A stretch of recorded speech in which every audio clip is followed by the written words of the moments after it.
YCP 5 ఏళ్ల కాలంలో జగన్మోహన్ రెడ్డిని ఓడించడానికి, జగన్మోహన్ రెడ్డికి వ్యతిరేకంగా ప్రచారం చేయడానికి తెలుగుదేశం పార్టీకి అనుకూలమని పేరున్న మీడియా సంస్థలు ప్రచార విభాగంలో చెరిపేని హద్దులంటూ లేవు. ప్రతి దానికి కులాన్ని ఆపాదించడం, ప్రాంతాన్ని ఆపాదించడం, ఏది జరిగినా సరే అది డైరెక్ట్గా జగన్మోహన్ రెడ్డి దగ్గరుండి చేయించారన్నట్టుగా ప్రచారం చేయడం, ఇలా రకరకాలుగా చేస్తూ వచ్చారు. ఇప్పుడు తాము చెరిపేసిన హద్దుల కారణంగా తిరిగి అలాంటి ప్రచారమే మా మీద అవతల వాళ్ళు చేస్తూ ఉన్నారేమో అని తెలుగుదేశం పార్టీ మీడియా చాలా కంగారు పడుతుంది. ఏబిఎన్ ఆంధ్రజ్యోతి ఎండి రాధాకృష్ణ గారు ఈసారి వీకెండ్ కామెంట్ రాశారు. ఇందులో కొన్ని అంశాలని ప్రస్తావించారు.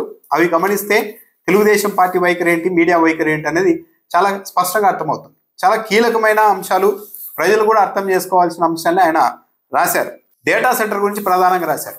అంతకంటే ముందు కొన్ని వ్యాఖ్యలు. జగన్మోహన్ రెడ్డికి పెట్టుబడులు అంటే ఇష్టం ఉండదు, ప్రభుత్వం సరఫరా చేసే విషతుల్యమైన మద్యం తాగుతూ చేపలు రొయ్యలు వండుకొని నంజుకు తింటూ కునారిల్లుతూ ప్రజలు ఉండాలన్నది జగన్ అండ్ కో కోరిక అని రాశారు. జగన్మోహన్ రెడ్డి ఎప్పుడైనా తాగేసి తినేసి పడుకోండి అని ప్రజలకు చెప్పారా? లేదు. తమ్ముళ్ళు సాయంత్రం ఒక పెగ్గేసుకొని పడుకుంటే బిందాస్గా ఉంటుంది లైఫ్ అని మాట్లాడింది ఎవరు? నేను ముఖ్యమంత్రి చంద్రబాబు నాయుడు గారితో మాట్లాడి ఈ రాష్ట్రంలో క్లబ్బులు తెరిచేలా, పేకాట క్లబ్బులు తెరిచేలా చేస్తానని మాట్లాడింది ఏ పార్టీ ఎమ్మెల్యే? జగన్మోహన్ రెడ్డి ఎప్పుడైనా కానీ మీరు పేకాట ఆడండి, ఒక పెగ్గేసుకొని పడుకోండి అని చెప్పారా? తాగద్దండి, దాన్ని మానుకోండి అని చెప్పేందుకే ప్రయత్నం చేశారు. రాధాకృష్ణ గారు రాసిన ఇంకో వ్యాఖ్య, సంక్షేమం పేరిట ప్రభుత్వం విసిరే మెతుకులు తింటూ జనం ఎదుగు బొదుగు లేని జీవితం గడపాలన్నది జగన్ అండ్ కో అభిలాష. సంక్షేమ పథకాల్ని విసిరే మెతుకులు అన్నారు, ఇంక ఎంగిలి మెతుకులు అని రాయలేదు. డైరెక్ట్ సంక్షేమ పథకాలు ఇలా ఎంగిలి మెతుకులు లేకుంటే విసిరేసిన మెతుకులు అయితే మరి చంద్రబాబు నాయుడు గారికి చెప్పొచ్చు కదా, ఆపేయమనండి మొత్తం స్కీమ్స్ అన్ని, అవి పనికిమాలిన సంక్షేమ పథకాలు అయితే ఆపేయమనండి. ఆపేయకపోగా కొద్ది రోజుల క్రితమే ఆంధ్రజ్యోతి పత్రికలోనే బ్యానరేటంగా ఒక కథనం ప్రచురించారు. ఏంటది? తల్లికి వందనం కింద చంద్రబాబు నాయుడు ప్రభుత్వం నిధులు విడుదల చేయగానే ఏపీ ఆర్థిక వ్యవస్థకు ఒక ఊపు వచ్చేసింది, జిఎస్టీ వసూళ్లు అమాంతం పెరిగిపోయాయి, చాలా బ్రహ్మాండంగా ఈ పథకం పనిచేసిందని రాశారు. మరి అది కూడా విసిరేసిన మెతుకులే కదా. విసిరేసిన మెతుకుల వల్ల సానుకూలంగా ఉంటుంది ప్రభావము, చంద్రబాబు నాయుడు విసిరిన మెతుకుల వల్ల సానుకూల ప్రభావం ఉందని ఇదే ఆంధ్రజ్యోతి పత్రికలో ఎలా రాశారు? అయితే ఏదో ఒక స్టాండ్ మీద ఉండాలి కదా. సంక్షేమ పథకాలు ఈ ఫ్రీబీస్ అన్ని తప్పు అని అనుకుంటే ఎస్, ఆ సిద్ధాంతాన్ని కూడా తప్పు పట్టాల్సిన అవసరం లేదు. ఆ లైన్ మీద నిలబడాలి తెలుగుదేశం పార్టీ మీడియా. అలా నిలబడరు. ఎన్నికల సమయంలో ఇష్టానుసారం హామీలు ఇస్తారు. ఆంధ్రప్రదేశ్కు Google AI hub game changer. అల్పబుద్ధి ఉన్న వారికి ఇది అర్థం కాదు.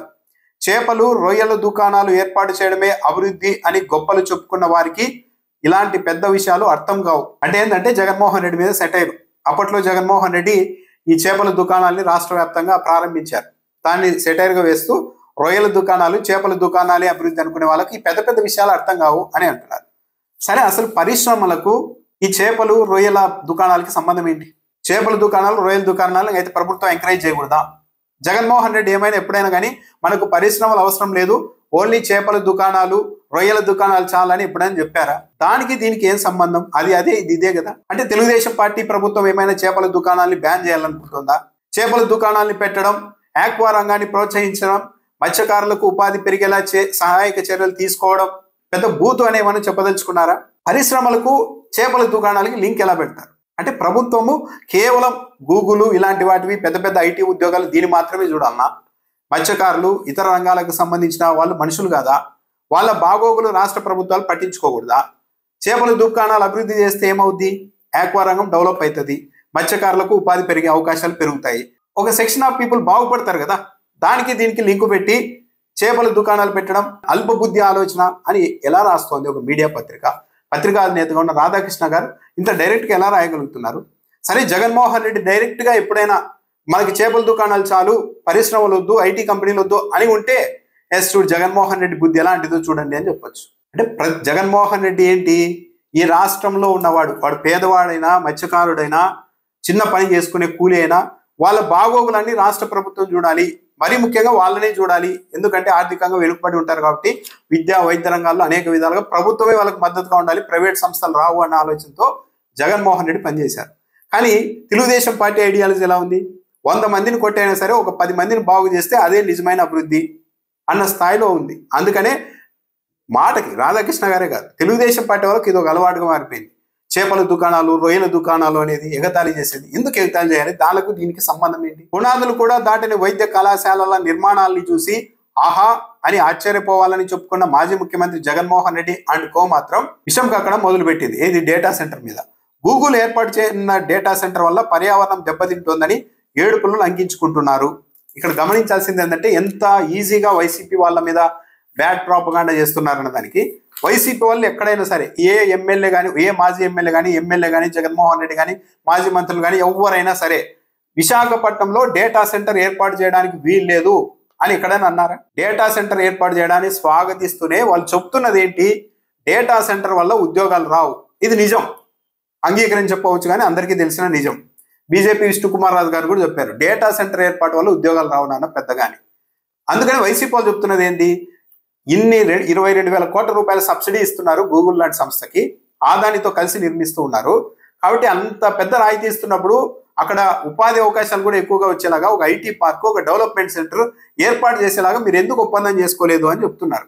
అలా ఎలా సాధ్యం అవుతుందా అని ప్రశ్నించేందుకు ఇదే డేటా సెంటర్ నిర్మాణంలో భాగస్వామిగా ఉన్న ఆదానితో గతంలో జగన్మోహన్ రెడ్డి ప్రభుత్వం ఎంఓయూ చేసుకున్నప్పుడు ఈ కండిషన్లను పెట్టారు. డేటా సెంటర్ వల్ల ఉద్యోగాలు రావు, మాకు పెద్దగా ఉపయోగం ఉండదు ఇంత భూములు ఇచ్చి, విలువైన భూములు ఇచ్చి, కాబట్టి 25,000 మందికి ఉపాధి కలిగేలాగా ఇక్కడ ఒక data centre, development centre, IT park ఇవన్నీ ఏర్పాటు చేయాలి, స్కిల్ సెంటర్ ఏర్పాటు చేయాలి అంటే ఆదాని ఒప్పుకుంది. మరి అలాంటి ప్రతిపాదన మీరు ఎందుకు పెట్టలేదని మాత్రమే ప్రశ్నిస్తున్నారు. కానీ వైసీపీ వాళ్ళు ఎక్కడైనా కానీ డేటా సెంటర్ వద్దని ఏమని అన్నారా? సరే పర్యావరణానికి ఇబ్బంది కలుగుతుంది అని అడ్డదిడ్డంగా ప్రచారం చేస్తున్నారని చెప్తున్నారు. డేటా సెంటర్లు వస్తే పర్యావరణానికి ఇబ్బంది ఉంటుంది అన్నది ఇది ప్రపంచవ్యాప్తంగా ఉన్న డిబేట్. ఏపీలో అలాంటి డిబేటే చేయడానికి వీల్లేదు అనడం కూడా కరెక్ట్ కాదు. డిబేట్ నడుస్తుంది కానీ ఎవరు వ్యతిరేకించడం లేదు. అసలు డెవలప్ అయిన దేశాలు ఏవి కూడా డేటా సెంటర్లను స్వాగతించడం లేదు. అందుకే ఈ మధ్య ఏషియా దేశాలకు, వెనుకబడ్డ ఆఫ్రికా ఖండాల్లో ఈ డేటా సెంటర్ల ఏర్పాటుకి ఎక్కువగా ఏర్పాటు జరుగుతున్నాయి. ఎందుకు? ఇలాంటి ఇబ్బందులు ఉంటాయని. ఎస్, మనలాంటి డెవలప్ అవుతున్నా ఇంకా డెవలప్ చెందాల్సిన రాష్ట్రంలో, దేశంలో డేటా సెంటర్లను తప్పదు, కాదు మాకు వద్దు అని అలిగిపోయేంత పరిస్థితుల్లో లేవు. కానీ వైసీపీ వాళ్ళు చెప్తున్నది ఉద్యోగాలు వచ్చేలాగా కూడా ఏదన్నా మాట్లాడండి అక్కడ వాళ్ళతో అని చెప్తుంటే లేదు మీరు విషయం చెబుతున్నారు, పైగా విశాఖపట్నం మీద విషయం చెబుతున్నారని. అసలు విశాఖపట్నం మీద 5 ఏళ్ల పాటు ఎంత ఆర్గనైజ్డ్గా అటాక్ చేశారో అందరికీ తెలుసు కదా. విశాఖపట్నం పక్కనే సముద్రంలో పెద్ద లోయ ఏర్పడింది, అది ఎప్పటికైనా విశాఖకు ప్రమాదం అని రాసింది ఎవరు? అక్కడ న్యూక్లియర్ సబ్మెరైన్స్ ఉంటాయి, ఏదైనా అనుకోని జరిగితే చాలా మొత్తం ప్రమాదం అని రాసింది ఎవరు? విశాఖపట్నంలోనికి ఉప్పు నీళ్లు చొచ్చుకొస్తున్నాయి, లోపల నుండి సముద్రంలోని ఉప్పు జలాలు, భూగర్భ జలాలు కూడా అక్కడ దొరకవని రాసింది ఎవరు? హుదూద్ లాంటి తుఫాన్లు వస్తే మొత్తం పెట్టుబడులకే నష్టం, ప్రమాదం అని రాసింది ఎవరు? అంతా చేయాల్సింది చేసి, కానీ ఎప్పుడైనా కానీ అప్పుడు కానీ ఇప్పుడు కానీ వైసీపీ వాళ్ళు విశాఖపట్నం మీద ఒక్క నెగిటివ్ కామెంట్ చేశారు. సాక్షిలో ఒక నెగిటివ్ కథనం వచ్చింది విశాఖకు వ్యతిరేకంగా, ఇక్కడ చూపించండి. రాష్ట్రానికి పెట్టుబడులు వస్తే చంద్రబాబుకు కానీ నారా లోకేష్ కు కానీ వ్యక్తిగతంగా లాభం ఏమీ ఉండదు, పెట్టుబడుల ఫలితాలను ప్రజలే అనుభవిస్తారు అని కూడా ఏపీఎన్ ఎండి రాధాకృష్ణ గారు రాశారు. అంటే చంద్రబాబు నాయుడు గారికి, నారా లోకేష్ గారికి వీరిలో వ్యక్తిగత లాభాలు ఏవి లేవు అంటున్నారు. లులుకు 1,000 కోట్ల విలువైన భూముల్ని విశాఖపట్నంలో ఇచ్చిన, విజయవాడలో ఆర్టీసీకి సంబంధించి 100 కోట్ల విలువైన భూమిని లులు కంపెనీకి ఒక మాల్ నిర్మిస్తామంటే ఇచ్చినా కూడా చంద్రబాబు నాయుడు గారికి, నారా లోకేష్ గారికి ఎలాంటి లాభాపేక్ష లేదు. 99 పైసలకు విశాఖలో భూములు ఇచ్చినా కూడా ఎలాంటి లాభాపేక్ష లేదు, మనం నమ్ముదాం. మరి ఇదే జగన్మోహన్ రెడ్డి హయాంలో విశాఖపట్నంలో ఇదే డేటా సెంటర్కు ఆదాని సంస్థకే భూములు ఇస్తే ఏమని ప్రచారం చేశారు పత్రికల్లో టీడీపీ వాళ్ళు? జగన్మోహన్ రెడ్డి విశాఖను ఆదానికి అమ్మేస్తున్నాడు, క్విడ్ ప్రోకో డబ్బులు తీసుకొని భూములు ఇస్తున్నారని రాశారా? టీవీ5 ఛానల్ ఏం చెప్పింది? ఆదాని డేటా సెంటర్కు ఏకంగా ఒక కొండనే రాసించేస్తున్నాడు జగన్మోహన్ రెడ్డి అన్నారు. విచిత్రంగా మళ్ళీ ఇప్పుడు ఏం రాస్తున్నారు తెలుసా? మీడియాలో, తెలుగుదేశం పార్టీ అనుకూల మీడియాలో ఈ డేటా సెంటర్ వల్ల పర్యావరణానికి ఇబ్బందులు ఉంటాయని చెప్తూ ఉన్నారు. కొద్దిమేర ఉంటాయి, కానీ ఈ డేటా సెంటర్ను ఎత్తైన ప్రాంతంలో నిర్మిస్తూ ఉన్నారు కాబట్టి చుట్టుపక్కల పరిసరాలపై అంత ప్రభావం ఉండదు అని మళ్ళీ కవర్ చేస్తున్నారు. అంటే కొండ ప్రాంతాల్లో నిర్మిస్తారు కాబట్టి డేటా సెంటర్ వల్ల ఇబ్బందులు లేవని ఇప్పుడు అంటున్నారు. అప్పుడేమో ఏకంగా కొండను రాసిచ్చేశారు ఆదానికి డేటా సెంటర్ కోసమని ఇదే టీవీ5 ఛానల్లో రాశారు. అంటే ఇంత ద్వంద్వ ప్రమాణాలతో అప్పుడోగలా ఇప్పుడోలా వ్యవహరించడం వల్లే లేనిపోని ఇబ్బందులు వస్తూ ఉన్నాయి. డేటా సెంటర్ అంటే అది సాదాసీదా గోడౌన్ లాంటిదని, కంప్యూటర్లను లోపల పెట్టి బయట తాళాలు వేస్తారని వెకిలిగా మాట్లాడుతున్నారు అని కూడా రాశారు ఏపీఎన్ ఎండి వేమూరి రాధాకృష్ణ గారు. సరే ఒక అనలిస్ట్, సరే ఆయన పేరు చెప్తే ఆయన ఇబ్బంది పడతారేమో కానీ ఒక అనలిస్ట్ ఈ గోడౌన్ అనే పదాన్ని వాడారు ఒక డిబేట్లో. ఆయన వాడిన ఉద్దేశం ఏంటి, ఆ సందర్భం ఏంటి అంటే ఎప్పుడైనా కానీ ఒక వస్తువును తయారు చేసే మ్యానుఫ్యాక్చరింగ్ చేసే కంపెనీల్లో ఫ్యాక్టరీల దగ్గర ఎక్కువ ఉపాధి ఉంటుంది. అదే తయారు చేసిన వస్తువులు తీసుకొని వచ్చి ఒక చోట నిల్వ చేస్తే అది గోడౌన్ అవుతుంది.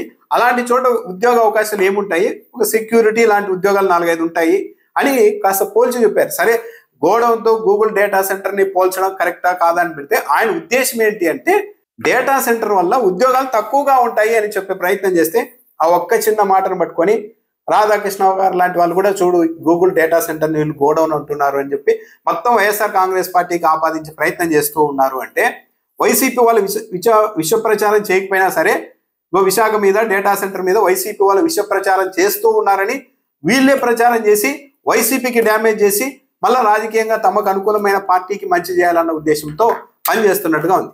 ఇప్పటి వరకు వైసీపీ వాళ్ళు ఎవరు కూడా విశాఖపట్నంలో డేటా సెంటర్ ఏర్పాటు చేయడానికి వీలు లేదని ఒక మాట అనలేదు వాళ్ళు. కానీ వాళ్ళు చెప్తున్నది ఏంటంటే డేటా సెంటర్ల వల్ల ఉద్యోగాలు రావు, ఇది జగమెరిగిన సత్యం. కాబట్టి ఉద్యోగాలు వచ్చేలాగా కూడా 22,000 కోట్ల రూపాయలు రాయితీలు ఇస్తూ ఉన్నప్పుడు అక్కడ డేటా సెంటర్తో పాటు ఉద్యోగాలు వచ్చేలాగా IT park, development centre, skill development centre ఇట్లాంటివన్నీ ఏర్పాటు చేయాల్సిందిగా గూగుల్ని అదానిని కోరండి. మేము ఆల్రెడీ గూగుల్ అదానిని కోరితే అందుకు ఒప్పుకొని ఒప్పందాలు చేసుకున్నారు. ఇప్పుడు అదే ఒప్పందాలైనా ముందుకెళ్లేలాగా చూడండి అని అంటూ ఉంటే మాత్రం దానికి సమాధానం మాత్రం ఎక్కడా చెప్పడం లేదు. అవును మాట్లాడదాం, వాళ్ళే ఇక్కడ ఐటీ సెంటర్ లాంటిది పెట్టేలా చూద్దాం అని మాత్రం ఎక్కడా డెవలప్మెంట్ సెంటర్ పెట్టిద్దామని ఎక్కడా చెప్పడం లేదు. ఎదురుదాడి చేస్తున్నారు. తొలుత 200 ఉద్యోగాలు మాత్రమే వస్తాయి డేటా సెంటర్తో అని రాసిందే ఈనాడు పత్రికలో. ఆ తర్వాత హఠాత్తుగా 1,88,000 ఉద్యోగాలు వస్తాయి అంటున్నారు. ఆ ఇస్తామని ఏ కంపెనీ వాళ్ళు చెప్పారు అంటే చెప్పరు. గూగుల్తో చెప్పించండి అంటే చెప్పరు. సరే, ఆదాని సంస్థతో అయినా చెప్పించండి అంటే నో కామెంట్, ఓన్లీ ఎదురుదాడి.